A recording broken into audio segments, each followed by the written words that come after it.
Bonjour les amis, écoutez, petite vidéo, ou plutôt longue, on verra bien, sur le sujet de la pureté et de l'impureté.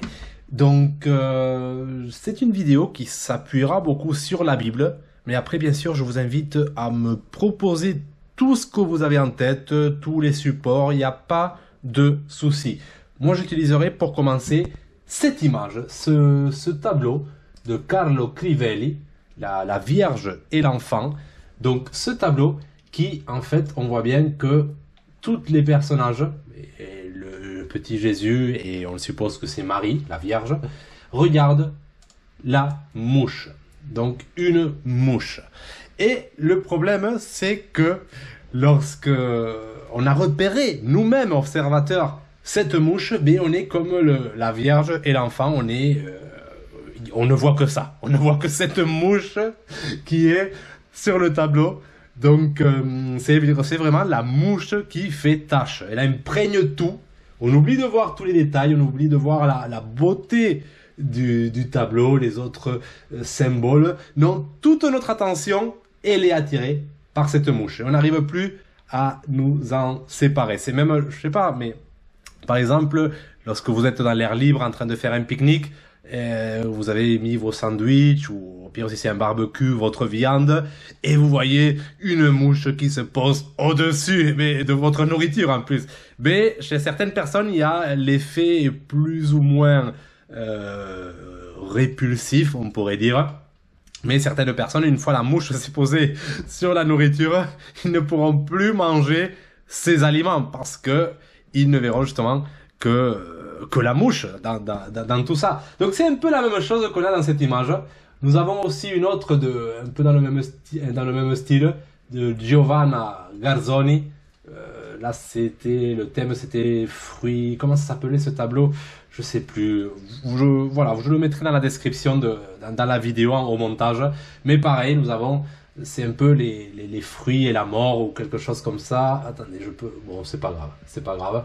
Et pareil, on a tous ces fruits, on voit bien là, le travail que l'artiste a fait sur le dessin, mais là c'est une abeille, c'est un peu la même chose, elle va attirer toute notre attention, elle va, comment dire, perturber la scène. C'est vraiment quelque chose qui est très en nous, pareil, une goutte de peinture noire dans un bol de peinture blanche, mais ça nous enlève ce blanc pur, ce n'est plus un blanc pur, il va être cassé par ce noir. En tout cas, dans notre perception des choses. Parce que si on n'avait pas vu la goutte noire se déverser dans le bol blanc, mais on se dirait c'est du blanc pur. Mais le fait de la voir, mais on se dit, ah non, ce n'est plus tout à fait du blanc comme je voulais. Voilà, on a décrit pareil. Quand vous avez un vêtement blanc et vous avez une toute petite goutte de sauce tomate qui est projetée sur votre t-shirt blanc, mais vous êtes le seul qui la remarque, mais vous l'avez vu, et du coup vous ne voyez que ça, alors que personne ne s'en rend compte, il y a juste vous, parce que vous avez vu cette goutte tacher votre t-shirt. Et même quand quelqu'un est en blanc, surtout on voit de suite, on voit principalement, si on veut chercher les saletés, on les voit, et après quand on repère une saleté, on est surtout attiré par ça. Donc, en même temps, ça permet de faire un contraste, tout ça, lorsqu'il y a une tache, ça permet de faire un contraste entre une chose et une autre. C'est pour ça qu'à l'époque, ils posaient aussi ce qu'on appelait une mouche de beauté sur le visage, parce que justement, c'était une époque où être très blanc, avoir la peau très blanche, c'était élogieux, voilà, ça différenciait la bourgeoisie de tous ceux qui travaillaient au soleil dans les champs. Justement, le but c'était d'avoir une peau très blanche, et pour créer justement ce contraste, on mettait ce qu'on appelait la mouche, justement, la mouche qui fait tache, voilà, on mettait ça et ça faisait un contraste. On voyait bien la différence entre la tonalité blanche de la peau et le côté noir de la tache. Ça permet du coup de faire une bonne comparaison, donc entre, je dirais, le bien, le mal, entre quelque chose et quelque chose d'opposé. Donc tout ça pour dire que, d'où vient ce côté on est des pécheurs, on est tachés. Et moi je veux bien voir avec vous Psaume 51:5, et nous avons justement, voici, je suis né dans l'iniquité et ma mère m'a conçu dans le péché. Donc voilà, là je crois que c'était le roi David qui écrivait ce psaume. Lorsque Nathan le prophète va après David, voilà, donc David qui nous dit ça, je suis né dans l'iniquité et ma mère m'a conçu dans le péché. Donc David se considère sale, impur depuis même la naissance, imprégné justement par cette tâche, ce péché originel. Il est imprégné, il sent qu'il peut pas s'en sortir, il peut rien faire et du coup il supplie, purifie-moi avec l'hysope et je serai pur, lave-moi et je serai plus blanc que la neige. Il demande de l'aide pour se nettoyer parce que il faut savoir que quand un vêtement est sale, mais il faut de grands efforts pour le nettoyer. Des fois, il faut passer à la machine à laver, des fois, il faut relaver. Surtout, plus on est exigeant, ça dépend de la personne, encore une fois, ça dépend de la perception de saleté des personnes. Mais pour des gens, c'est jamais assez propre. Il faut relaver, laver, et ils voient encore la tâche. Personne la voit, mais certains, ils la voient. Donc, c'est ce côté de sentiment d'impureté. Je vais vous proposer aussi 1 Thessaloniciens 4, le verset 7. Car Dieu nous a appelés à l'impureté. Et nous a pas appelés à l'impureté, pardon, mais à la sanctification. Qu'est-ce que ça veut dire? Mais moi, je vais vous donner mon point de vue. C'est un point de vue personnel. Ne le prenez pas mal. Voilà. Vous me mettez ce que vous voulez en commentaire. Vous pouvez vous exprimer là. Mais là, on nous dit que justement, Dieu, il ne veut pas qu'on ait ce sentiment d'impureté. Il nous appelle à la sanctification. Sanctification, c'est à nous purifier, à nous nettoyer. Voilà, il y a cette idée aussi de baptême, de plongée, de nettoyage. Il y a beaucoup de choses, mais ça revient à la même idée. Le pardon de péché, c'est une forme de sanctification, de nettoyage, de pureté.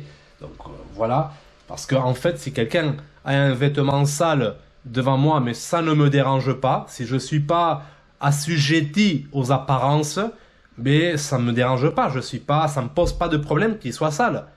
Du coup, c'est à moi peut-être de faire un travail sur ma perception de saleté. À voir, on va continuer pour voir, vous jugerez vous-même, si on est là pour ça.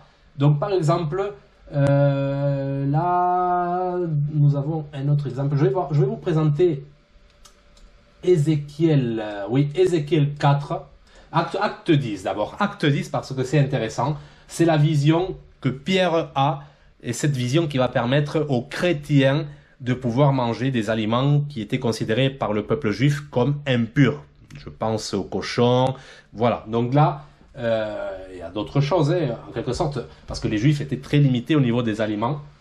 Nous avons cette scène, acte 10, cette vision, comme ils étaient, Pierre monta sur le toit vers la 6e heure pour prier, il eut faim, il voulut manger. Donc Pierre avait faim. Pendant qu'on lui préparait à manger, il tomba en extase. On peut dire, voilà, il a eu une révélation, peut-être il s'est endormi, il a eu un rêve, voilà. Donc il vit le ciel ouvert et un objet semblable à une grande nappe attachée par les 4 coins qui descendait et s'abaissait vers la terre, et où se trouvaient tous les quadrupèdes et les reptiles de la terre et les oiseaux du ciel. Donc on pourrait dire toute la création de Dieu qui descendait. Et une voix lui dit, « Lève-toi, Pierre, tue et mange. » Voilà, je fais un peu avec l'intonation.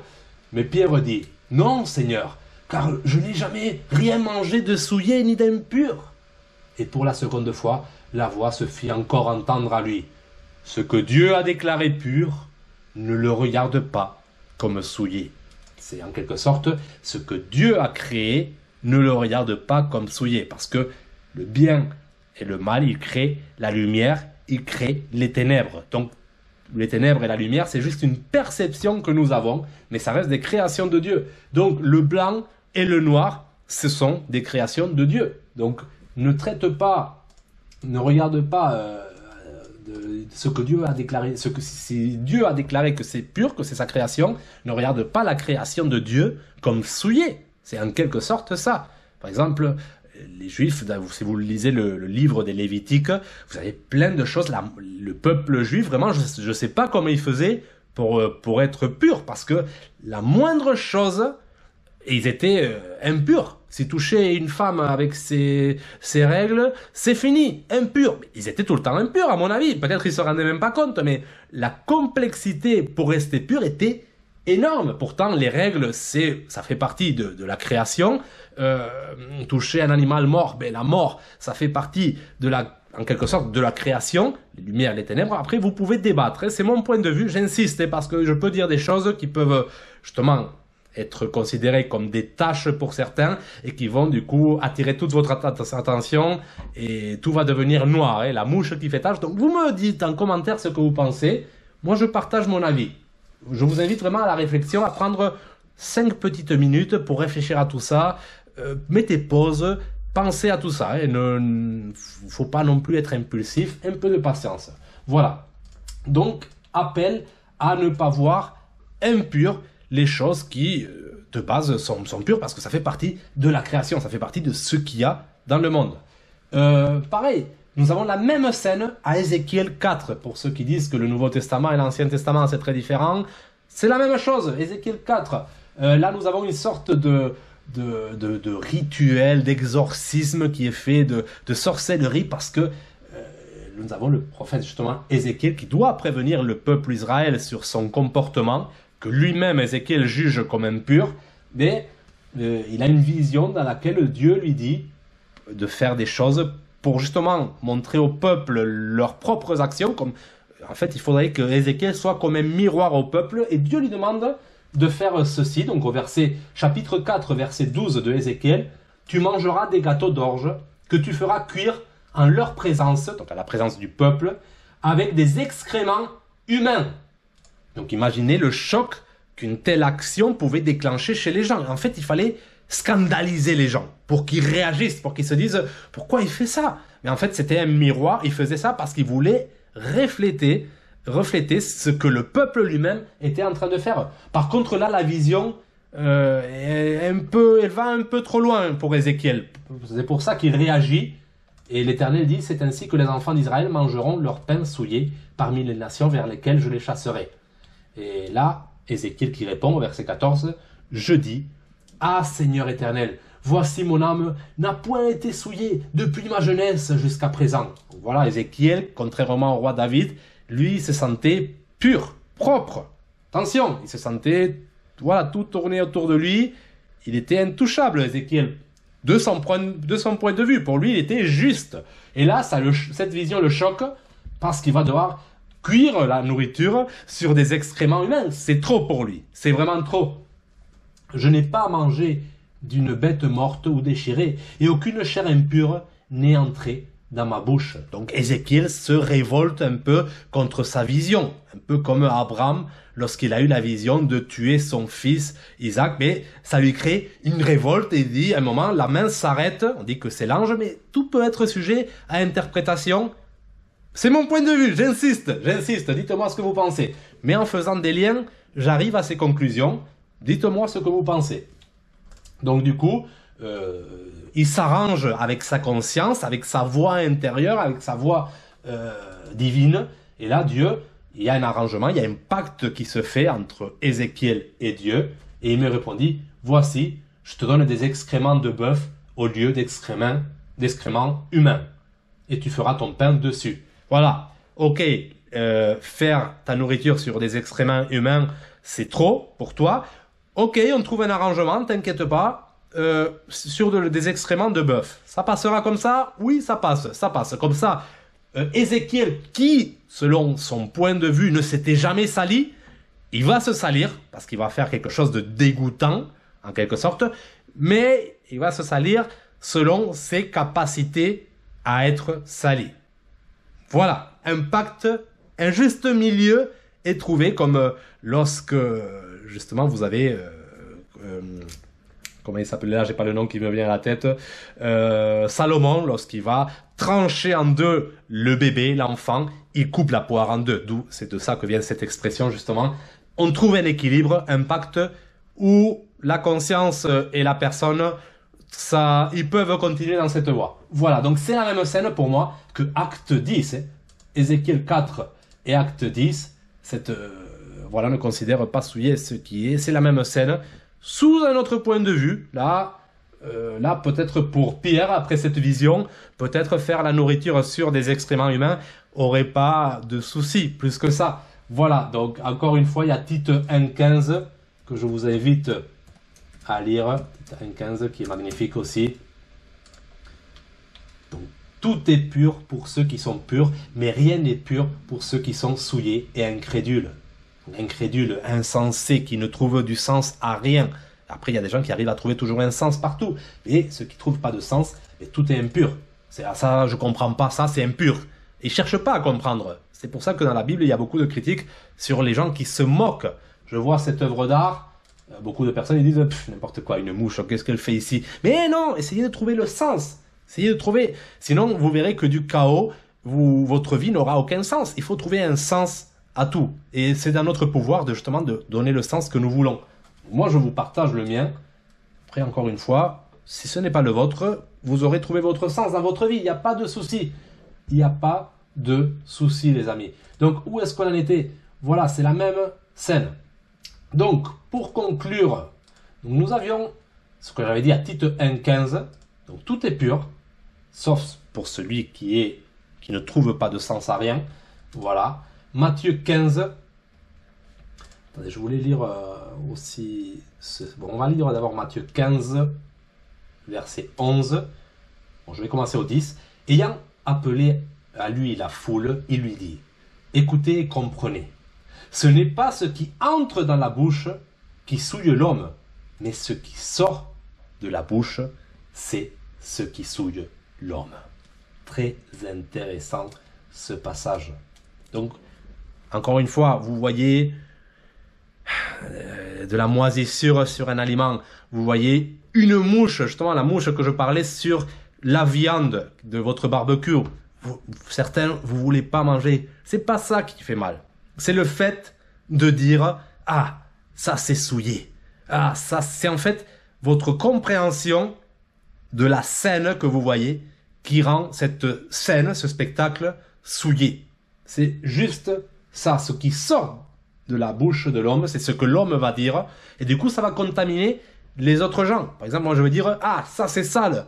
Quelqu'un va me croire, il va aussi se dire « Ah ben oui, il a raison, c'est sale !» Et ça va se transmettre partout, et ça va créer l'impureté. C'est peut-être la source du péché, c'est la première personne qui a dit que quelque chose était mal, donc ça a créé le péché. Nous avons beaucoup d'explications sur ça au livre de Romains de l'apôtre Paul, qui explique beaucoup ça en détail, donc c'est très intéressant. Donc c'est ce qui sort qui souille. Donc le péché, en fait, rien n'est impur, à part le fait de dire que quelque chose est impur et de le croire. C'est nous-mêmes qui avons cette capacité de créer l'impureté. C'est aussi ce passage qu'on retrouve aussi. Je suis en train de le chercher. C'est une vidéo un peu improvisée.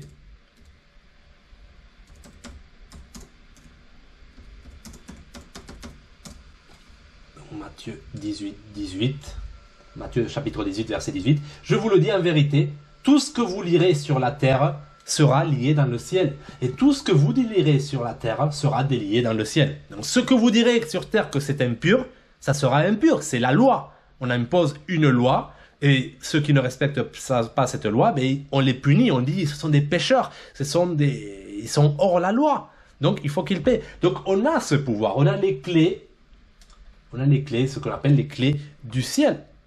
Voilà, je ne sais pas si vous me suivez, dites-moi ce que vous pensez encore une fois, c'est un avis personnel, je n'essaie de rien imposer, juste je partage. Si vous aimez, si ça vous fait réfléchir, c'est surtout le but. Sinon, si vous sentez que vous êtes choqué, que la mouche devienne très grande, que ça devienne très impur à vos oreilles, vous arrêtez la vidéo sans rancune, voilà, tout va bien. Donc Luc, chapitre 11, donc verset 37, pendant que Jésus parlait, un pharisien le pria de dîner chez lui. Il entra et se mit à table. Le pharisien vit avec étonnement qu'il ne s'était pas lavé avant le repas. Donc Jésus ne s'était pas, normalement il fallait se laver les mains avant le repas, c'est le rituel des Juifs. Et lui-même, Jésus était lui-même juif. Il avait suivi certaines lois, mais là, cette coutume, il ne la suivait pas. Donc, mais le Seigneur lui dit, donc Jésus répond, parce qu'il a remarqué que cette attitude choquait. Vous, pharisiens, peut-être il a même fait exprès, un peu comme Ézéchiel, il a voulu être un miroir de ce que la personne faisait. Donc, mais le Seigneur, il dit, vous, pharisiens, vous nettoyez le dehors de la coupe et du plat, et à l'intérieur, vous êtes pleins de rapine et de méchanceté. Insensé, c'est-à-dire, vous ne trouvez du sens à rien. Là, pourquoi le pharisien, au lieu d'être scandalisé, il aurait dû chercher le sens au geste de Jésus. Pourquoi Jésus ne s'est pas lavé avant de manger? Non, peut-être il a regardé comme ça, bizarre, genre, impureté, tache, mouche. Voilà. Donc, insensé, répond Jésus.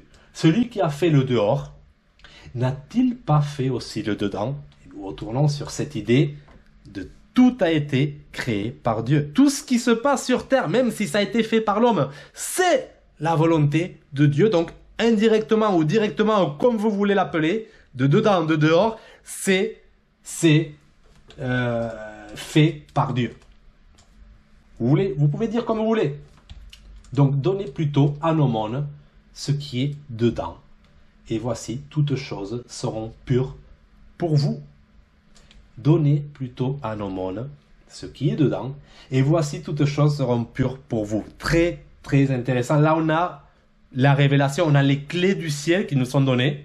Et c'est-à-dire que nous, peut-être, nous salir un peu ce qui est sale à l'intérieur, parce qu'il dit que à l'intérieur, vous êtes plein de rapine et de méchanceté, mais ce qui est sale à l'intérieur de nous, le ressortir un peu, c'est-à-dire ne pas hésiter peut-être à nous salir un peu, selon notre capacité. Ézéchiel, il ne pouvait pas aller plus loin que les excréments de bœuf. Pas de souci, mais au moins déjà Ézéchiel, en faisant cela, il était très pur, il était très parfait à ses yeux, mais en faisant cela, il s'est rabaissé. C'est pour ça qu'il est important de se rabaisser, se salir un peu pour en aumône. Et voici, toutes choses seront pures pour vous. Parce que si vous vous salissez, avec cette autoestime que vous avez pour vous-même, vous allez vous dire, bon, finalement, c'était pas si sale faire ça. Je l'ai fait, je suis encore là. Voilà. Après, bien sûr, je veux pas que ce que je dis, ça soit mal interprété. Justement, en Tite 1,15 peut être aussi très mal interprété. Il y a des gens qui se croient tout permis. Même l'apôtre Paul parle de cette interprétation-là. C'est pas... Faut faire attention. Le noir et le blanc, ce sont deux opposés et ce sont comme deux repères. Ce sont des repères. Donc, ça nous permet de savoir est-ce qu'on est dans le blanc, est-ce qu'on est dans le noir, est-ce que je suis dans le gris, est-ce que je suis plus noir, plus blanc. Voilà, des repères. On n'est pas forcément obligé de plonger complètement dans le noir parce que sinon on est très pauvre de blanc et on n'est pas forcément obligé de plonger dans le blanc parce que sinon on est très pauvre en noir. Justement, c'est le problème. Il faut trouver un équilibre ou au moins une capacité à passer de l'un à l'autre, à nous adapter selon la situation. Je ne sais pas s'il y avait l'arche de Noé, ce bateau. Donc les gens se font un bateau. Et un bateau, c'est un peu comme sa propre maison, sa propre vision des choses, fermée aux autres. Il y a plein de bateaux qui flottent. Chacun est son monde, chacun est son propre bateau dans l'océan de la création, on pourrait dire. Et Jésus nous invite à marcher sur l'eau. Et lorsque tu marches sur l'eau, tu peux passer d'un bateau à l'autre. Tu peux passer d'un bateau à l'autre. Ça, c'est l'intéressant. Adaptation, capacité à voir quand est-ce qu'il faut se salir, quand est-ce qu'il faut se nettoyer, quand est-ce qu'il faut s'élever, quand est-ce qu'il faut se rabaisser. Si tu es entouré de gens, je dirais que tu considères, que tu juges pauvres, peut-être tu devrais te rabaisser un peu pour que tu sois entendu. Parce que sinon, c'est ce qui est dit dans le cas de Lazare, Luc 16, au verset à partir de 19, on pourrait lire. Et à un moment, Lazare, l'homme riche, il y avait un homme pauvre et un homme riche, on pourrait presque interpréter que c'est la même personne. Tu es riche d'une chose et pauvre d'une autre, mais on peut l'interpréter comme on veut en quelque sorte. Mais à un moment, le riche, à un moment dans le verset 27, le riche dit, donc en voyant Abraham dans le paradis et lui dans les enfers, en quelque sorte. Mais il dit à Abraham, le riche dit, je te prie donc, Père Abraham, attends, non, c'est pas encore ça. Voilà, au verset 24, pardon. Excusez-moi. Ne voyez pas de taches partout. Il s'écria, Père Abraham, aie pitié de moi et envoie Lazare pour qu'il trempe le bout de son doigt dans l'eau et me rafraîchisse la langue, car je souffre cruellement dans cette flamme. Abraham répondit, Abraham qui est au paradis, et lui, Lazare, à l'enfer. Mon enfant, souviens-toi que tu as reçu tes biens pendant ta vie, et que Lazare a eu les maux pendant la sienne. Lazare, c'est le pauvre, et après il y a le riche. C'est vrai que je les confonds, mais pour moi, c'est un peu la même personne, le côté riche et le côté pauvre, parce que dans la Bible, il y a aussi des scènes, des passages qui disent « Mon juste vivra ». Donc toute ma saleté ira brûler, ira se purifier. Donc on pourrait dire que c'est le côté obscur de la même personne qui souffre et le côté pur qui est toujours dans le paradis. Bref, vous le voyez comme vous voulez. Je ne vais pas rentrer dans les détails sur ça. Voilà. Lazare a eu les maux pendant la sienne. Maintenant, il est ici consolé et toi, tu souffres. D'ailleurs, il y a entre nous et vous un grand abîme, afin que ceux qui voudraient passer d'ici vers vous, ou de là vers nous, ne puissent le faire. Pourtant, on a vu que Jésus a bien pu, Jésus qui était, d'après l'interprétation chrétienne, qui était dans le ciel, mais il a réussi à descendre, à prêcher aux esprits en prison. Donc il a réussi à aller aux enfers, en quelque sorte, à descendre. Donc, mais là, il y a cette vision des choses où il y a un abîme très grand et on ne peut pas échanger. Donc c'est la même chose. Si tu te considères très pur, tu ne pourras pas échanger avec les pécheurs, en quelque sorte, avec ce que toi tu juges les pécheurs, donc tu ne pourras pas les aider. Même toi, si tu arrives avec tes beaux habits, tu vas voir des gens pauvres, tu arrives avec une superbe voiture, superbes habits, quand tu vas commencer à leur parler, à leur donner des conseils, le message passera pas, parce que déjà, ils vont se faire un préjugé de toi, comme toi, tu vas te faire un préjugé d'eux, en quelque sorte. Tu vas arriver en tant que être supérieur qui donne des conseils, sans forcément avoir vu l'autre côté de la monnaie, je dirais. La pile ou la face. C'est un peu ce qui... c'est des choses c'est très important de comprendre cela. C'est d'ailleurs ce qui est arrivé à Job. Job comprenait pas tout le mal qui lui arrivait. Lui qui donnait des conseils, qui prenait la veuve sous son aile. Il a fallu qu'il comprenne aussi que des fois, ça peut aussi être... les personnes qui sont tout en bas, elles n'aiment pas non plus se sentir inférieures. Et le fait que toi, très supérieur, t'ailles les voir, ça peut être une honneur pour certains, pour ceux qui trouvent un sens aux choses, mais il y a des insensés en haut et en bas. Et ceux qui sont insensés, ça peut être même une occasion de chute. Qu'est-ce qu'il veut nous montrer celui-là? Qu'est-ce qu'il veut? Donc, il y a un problème de communication. C'est comme si tu es pauvre et tu veux te faire entendre par les riches, mais il y a un abîme trop grand. Donc, il faut se rabaisser et ceux qui sont en bas s'élever pour trouver un juste milieu, couper la poire en deux.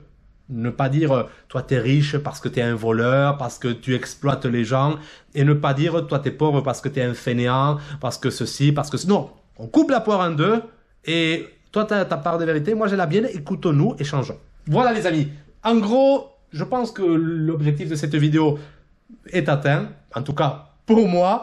On a vidé la mouche est partie. À mon avis, est-ce qu'elle est partie pour vous? Dites-moi tout ça en commentaire. Prenez soin de vous et à bientôt. Ciao.